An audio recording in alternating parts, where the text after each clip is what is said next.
बाबा साहब अम्बेडकर का रहा। मेरे साथियों, मैं 2 मिनट और समय लूंगा, 2 मिनट और समय लूंगा, थोड़ा ध्यान से सुनिएगा। बाबा साहब जब संविधान बना लिए और संविधान बनाकर उस समय के तत्कालीन राष्ट्रपति डॉक्टर राजेंद्र प्रसाद के हाथों में सौंपते हुए थोड़ा सा मुस्कुराए।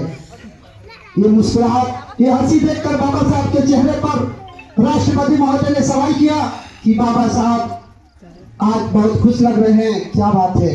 तो बाबा साहब ने कहा कि हाँ सही बात है, मैं खुश हूँ क्योंकि मैं धन्य हो गया इस देश में रहने वाले दलित शोषित पीड़ित पिछड़े गरीब मजलूम दिल्ली में वसलाचार अछूत गणित नित्य शुद्ध 85,745 जाति और चमार लोहार कुहार नारू धोबी तेली तमोली खट्टी पासी दुसार ननिया बनिया आई कुर्मी कोयली कुहार मुसर बोम धनकार गोल गरनी पाल मुसलमान कहार कश्यप कोट मल्ला निषाद कुमार प्रजापति धीवर बिंद भर राजभर धीवर मातम तुरा गोल माजी मछुआर मलक्ष के लिए मैंने शिक्षा सुरक्षा और चंद अधिकार देकर रानी के पेट का ऑपरेशन कर दिया है। और राजा रानी के पेट से नहीं, पायलट बाइक से पैदा होगा, पायलट बाइक से पैदा होगा।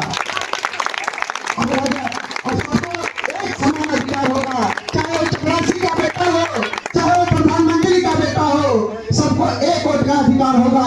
और जिस वोट के माध्यम से बीडीसी प्रधान, मेंबर जिला पंचायत अध्यक्ष, प्रमुख, dedicate director, cooperative chairman, MP, MLA, MLC, Rajya Sabha और निगम बनकर तथा आरक्षण शिक्षा के माध्यम से IG, DIG, commissioner, CM, PM, GM, कप्तान, कलेक्टर, डीएम, एसडीएम, तहसीलदार, नायब, कानून लेखपाल, सीनियर डीडीओ, एमआईडीडीओ, एमडी, एडमिनिस, मुंशी, दीवान, डॉक्टर, इंजीनियर, वकील, मास्टर, राष्ट्रपति, राज्यपाल बनकर इस देश, समाज और परिवार का उद्धार करेंगे। इसलिए मैं आज बहुत खुश हूं मेरे साथियों।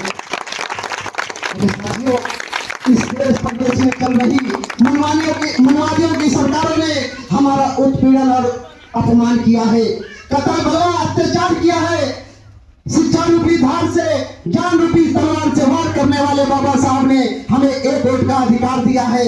उस वोट के अधिकार से इस देश में शांति, समरसता, स्थिरता, स्थिरता, अराजकता, अंधविश्वास, चोरी डकैती, छिनैती, मारपीट, झगड़ा, तूफान, भययुक्त, भ्रष्टाचार, अपराध युक्त आर्थिक वातावरण सृजित कर कानून का राज चलाना चाहते हैं। तो इस देश की हुकूमत अपने हाथों में लेनी पड़ेगी मेरे साथियों, अपने हाथों में लेनी पड़ेगी।